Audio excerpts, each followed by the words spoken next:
informasi, teman-teman, Mata Najwa secara eksklusif mendapatkan penuturan salah satu anggota FPI yang berada di dalam rombongan pengawalan FPI pada peristiwa penembakan 7 Desember lalu. Berikut ini kesaksiannya eksklusif di Mata Najwa. Jadi waktu itu ada jadwal Habibana pengajian keluarga di suatu tempat. Nah, kita memang ditugasi untuk mengawal keselamatan Habibana di jalan, dari jalan sampai ke lokasi. Kita memang sudah tugas kita. Tapi sebelumnya ada info dari temen yang sudah stay selama beberapa hari di situ, ada yang dicurigain tuh. Ada 3 mobil dicurigain yang standby di situ. Begitu kita keluar dari kompleks hotel itu menuju ke suatu tempat untuk kajian,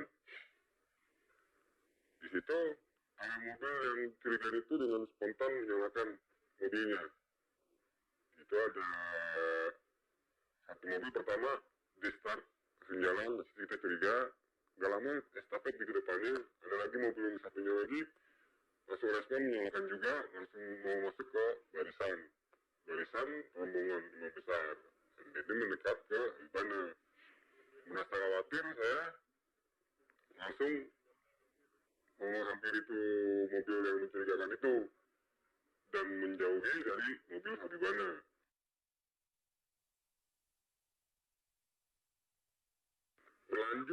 Kita berlanjut sampai ke mau keluar tol ke Kerawang Timur.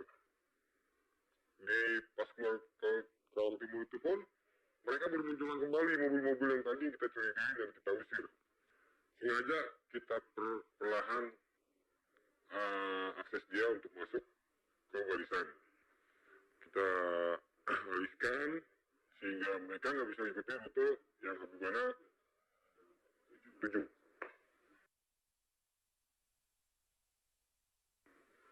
Dari situ kita bawa putar-putar sehingga dia kepancing kita putar-putar di daerah Kerawang menuju ke pintu tol Kerawang Barat. Nah, dari situ pun sempat kontak-kontakan juga, pada akhirnya ketemu di satu tempat yang gelap. 3 mobil itu menutup saya dan mau mepet ke pinggir trotoar. Di depan ada mobil korban, Chevrolet. Mobil almarhum, tim sweeper juga, yang 2 mobil itu. Lalu saya lewatin mobil korban, saya ambil zigzag ke kiri, di depan mobil korban ini ada truk mobil tingkat 3. Mobil truk pengangkut mobil baru. Kita masuk ke tol. Dari tol sempat nanya keadaan almarhum nih, tim yang Chevrolet itu, korban. Dan ternyata ada suatu kegaduhan di situ. Kita curiga. Sempat kita buntu pelan, karena semakin gak jelas nih, kita tahunya, kita dari tol itu kita nggak bisa putar balik, jujur nggak bisa putar balik. Karena semakin gak jelas, terus hening teleponnya, ditelepon kembali nggak bisa. Semua yang ada itu kita coba teleponin, tetap nggak bisa. Sambil berjalan kita menuju ke rest area kilometer 57.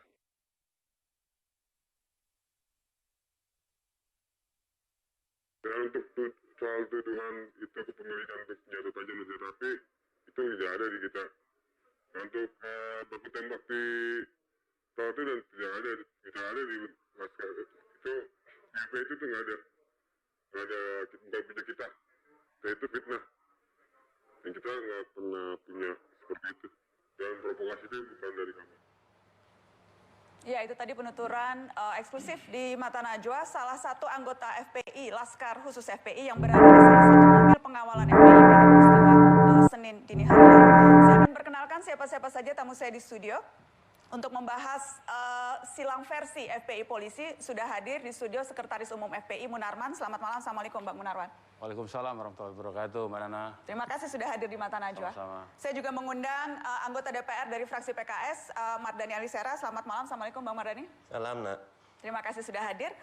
Hadir juga ada politikus PDI Perjuangan, mantan Kapolda Jawa Barat, Anton Cahrial. Selamat malam.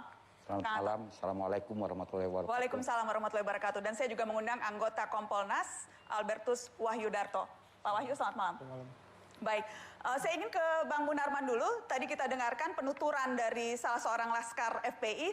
Jadi persisnya ada berapa banyak laskar FPI yang malam itu bertugas untuk mengawal Habib Rizik? Ini bisa dibuka. Silakan, Bang. Jadi malam itu lebih kurang ada 4 mobil yang mengawal Habib Rizik dan rombongan keluarga Habib Rizik. Jadi Habib Rizik itu 4 mobil dengan keluarganya, ada cucunya, ada menantunya, ada anaknya. Anak Habib Rizik itu perempuan semua, ikut semua di situ. Kemudian mobil tim kepala rombongan itu dari Laskar, 1 mobil di depan, berarti 5 mobil, ya, 3 mobil di belakang. Dan 1 mobil itu isinya? Laskar. Laskar. Jadi ada 4 mobil Laskar ini. Dan dalam 1 mobil ada Dalam berapa? 1 mobil ada 6. 6 Jadi orang. total 24 sebetulnya. 24. Dan Ya. persisnya ini tugas mereka apa? Karena disebutnya Laskar. Jadi menghadapi siapa nih Laskar? Laskar itu tugasnya 1 pengamanan setiap acara-acara pengajian. Yang kedua pengawalan dari ustadz-ustadz dan pengurus FPI. Begitu. Itu standar di FPI. Laskar itu harus mengawal ustadz. Ya, karena kan kita pernah punya fakta sejarah dulu tahun 65, 64, 65 bahkan dari tahun 63 itu banyak sekali kiai-kiai yang dibunuh, dipersekusi, ya, cerita di Gontor, cerita di Banyuwangi, itu banyak kejadian. Nah, belajar dari situ, nah, apalagi misalnya menjelang waktu itu ada peristiwa Banyuwangi, Ciamis, semua ustadz-ustadz pesantren. Bahkan tahun 2019 itu di Bandung ada yang ustadz dari Persis 1 meninggal, tidak tahu siapa pembunuhnya, dan orang gila. Nah, karena itu kita sejak awal FPI itu memang ada pengawalannya. Nah, pengawalan itu disebut Laskar. Dan mereka punya kemampuan khusus. Mereka kemudian juga, kalau Laskar itu kan kata lain tentara. Jadi bawa senjata nih memang Laskar Oh FPI. tidak, itu Laskar itu hanya penamaan saja ya untuk membedakan dengan anggota FPI yang biasa. Dan dengan yang biasa bedanya apa? Mereka memang dilatih Mereka khusus. berseragam saja. Jadi Tidak mereka bawa alat senjata sama sekali? tidak Bang? pernah dan standar organisasi kita itu bahkan di kartu anggota FPI itu dilarang membawa senjata tajam, senjata api dan bahan peledak, itu dilarang. Tapi Anda yakin, Jauh. apakah Anda bisa meyakinkan publik bahwa pada malam itu rombongan Laskar yang berseragam, yang memang dilatih, yang tadi Anda bilang, memang tugasnya melakukan pengawalan, itu sama sekali tidak membawa senjata apapun? Tidak sama sekali. Kita sudah cek keluarganya, kita sudah cek Laskar yang masih hidup, ya, dan kita juga cek tipikal Laskar kita, tidak pernah. Saya juga pernah dikawal Laskar. Saya lihat nggak pernah bawa apa-apa dia. Tapi kalau begitu barang bukti yang ditunjukkan polisi kita akan tunjukkan. Karena kan polisi dalam konferensi persnya menunjukkan ada serangkaian barang bukti tuh. Ada 2 pistol, ada peluru, ada pedang dan sebagainya. Kita akan tunjukkan. Ya, silakan. Jadi kalau itu ya, silakan. Jadi, Bang Ya Karna? itu ya. Jadi itu kita bisa lihat. Itu kan kita tidak tahu berasal dari mana. Kan belum di cross check. Kalau dalam proses hukum itu kan ada cross check. Cek silang kan. Nah, kita cek situ. Kita tanya Laskar, ente bawa itu nggak? Enggak katanya. Kemudian pistol. Pistol itu pistol jenis mahal loh itu. Menurut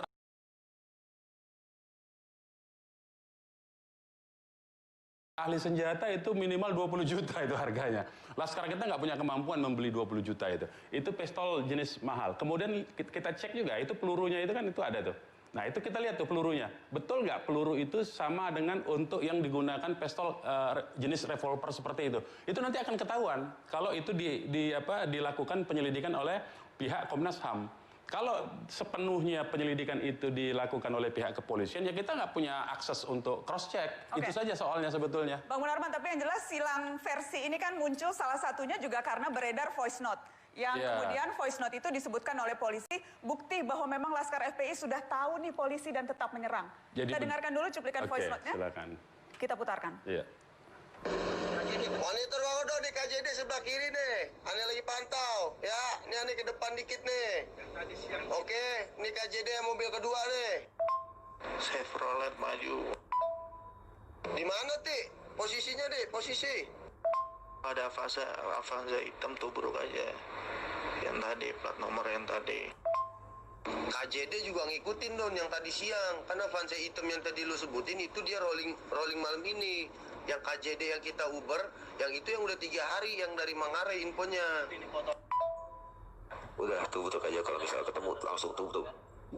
Sus deh Madar, nongkrong aja dulu, berhenti ente di tukang kopi, nongkrong di pinggir jalan aja, dia ngikutin nggak? Lalu itu ada yang ketembak katanya, mereka mau ketembakan. Ambon monitor Ambon. Bang Ambon, posisi Bang Ambon. Ya, itu voice note yang beredar yang kemudian disebut polisi adalah bukti bahwa memang Laskar FPI sudah tahu polisi dan tetap menyerang. Ini dia cuplikan konferensi pers Polda soal itu. Ada bukti tentang voice note bagaimana sedemikian rupa direncanakan untuk dipancing ke sana dan kemudian dipepet, semuanya terdatakan atau ternyatakan dengan jelas di dalam voice note itu. Mungkin rekan-rekan dari media sudah punya.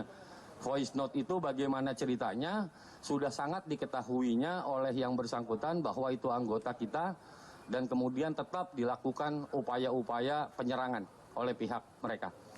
Itu nyata dan itu tidak dikarang-karang dan itu terlihat, terdengar di dalam voice note tersebut. Faktanya kita diserang dan faktanya voice note-nya seperti itu. Sudah tahu itu adalah mobil Polri dan juga tidak melakukan apapun tetapi dilakukan proses penyerangan. Itu faktanya dan didapatkan senjata tajam dan senjata api yang tadi sudah dirilis oleh Pak Kapolda bersama Pangdam. Komnas HAM sejauh ini saya sudah terhubung dengan Ketua Komnas HAM Ahmad Taufan Damanik. Selamat malam Pak Taufan. Selamat malam, Assalamualaikum. Waalaikumsalam warahmatullahi wabarakatuh. Pak Taufan, yang jelas ada beda klaim nih, ada beda versi. Versinya polisi seperti ini, versi FPI seperti ini. Apa yang dilakukan Komnas HAM dalam investigasinya? Ya, kami tentu saja mengumpulkan informasi, kemudian bukti-bukti dari kedua belah pihak ya. FPI pada kesempatan pertama malam harinya kami sudah kirim tim bertemu dengan Ustaz Sobri Lubis, dengan Bung Munarban dan juga ada beberapa keluarga di situ ya.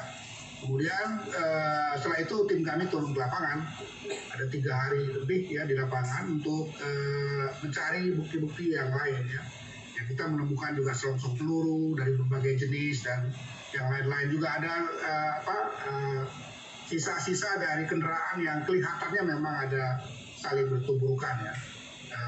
Itu kita temukan juga. Kemudian kita memanggil Kapolda, Dirut Jasa Marga, kemudian Bareskrim, forensik kita panggil semua. Dengan Kapolda, beliau menjelaskan ya versi polisi ya. Dan kemudian kita sepakati waktu itu nanti akan didalami satu persatu oleh Komnas HAM, misalnya soal hasil otopsinya seperti apa, termasuk akses kami untuk memeriksa juga petugas itu kan. Kita kan perlu tanya itu pada petugas kan. Karena ada hal-hal yang sebetulnya ini krusial gitu. Ada 4 orang misalnya dikatakan dalam penjelasan rekonstruksi itu kan, itu pada tahap awalnya kan mereka masih hidup. Kemudian dikatakan misalnya melakukan perlawanan. Kita kan perlu tanya ke sini, kenapa dia tidak borgol misalnya?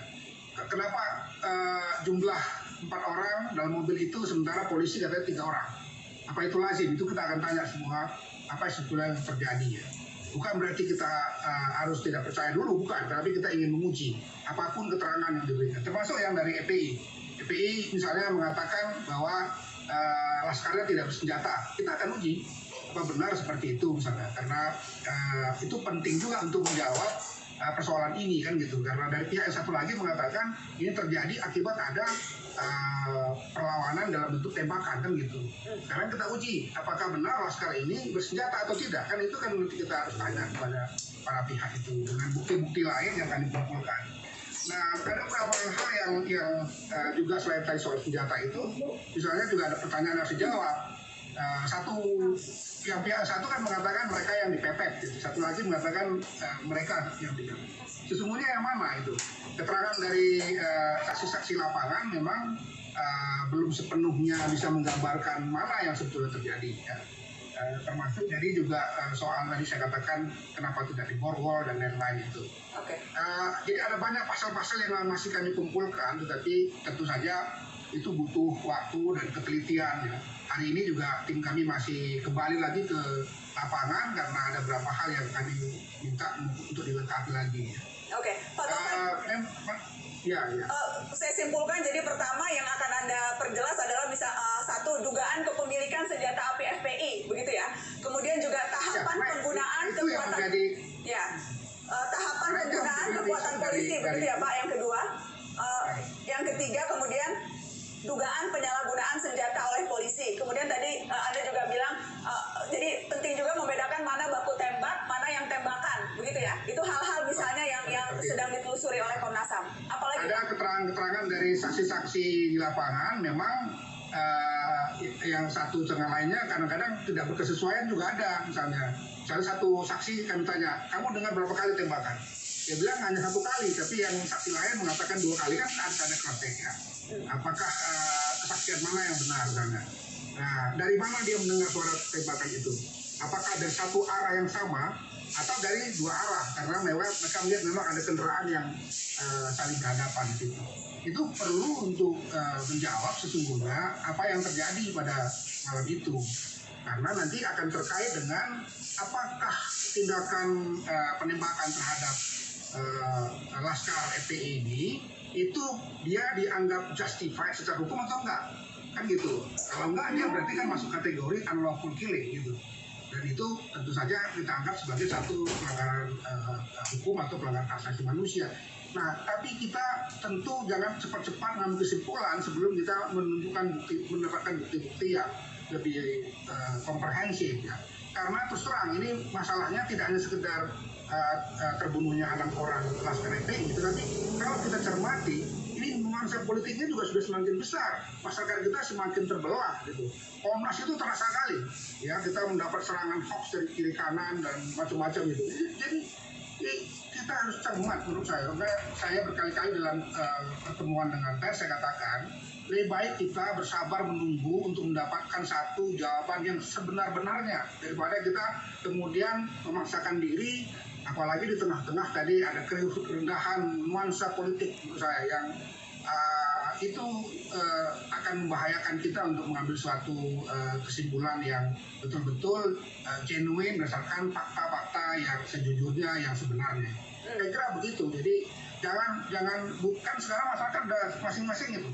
Bahkan bayangkan itu beredar video-video ya YouTube yang menggabungkan pernyataan saya untuk peristiwa Mei ketika kerusuhan Mei yang lalu, atau digabungkan dengan hasil investigasi kami atas pendeta Yeremia di Intan Jaya. Itu nggak ada hubungannya dengan ini gitu.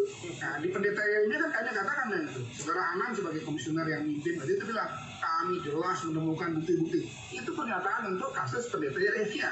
Untuk yang ini kan kita belum punya kesimpulan. Digabung itu sehingga orang katakan Komnas sudah menemukan bukti-bukti akurat tentang kebohongan polisi. Kan itu berbahaya ya, karena sebaliknya juga begitu.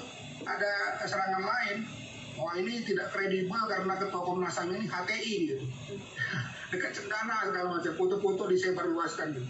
Itu yang menurut saya nuansa politik ini harus kita betul-betul hati-hati supaya nanti kalau ada kesimpulan yang benar-benar bisa menyelesaikan masalah, bukan menambah keriuhan politik di tingkat nasional yang kemudian menimbulkan semakin banyak problem lagi itu. Saya sebagai ketua selalu ingatkan kepada anggota saya untuk juga bisa menahan diri, tidak membuat pernyataan-pernyataan yang nanti mengesankan sudah ada kesimpulan. Padahal belum. Tadi ini soal, karena begini, ada 4 orang dalam mobil itu, ada 3 polisi. 4 orang ini benar mati. Siapa saksinya? Kan yang ada sama polisi itu saksinya. Jadi untuk menemukan ada saksi lain atau bukti lain yang bisa membuktikan sebenarnya yang terjadi apa, nah itu kan tidak mudah itu gitu.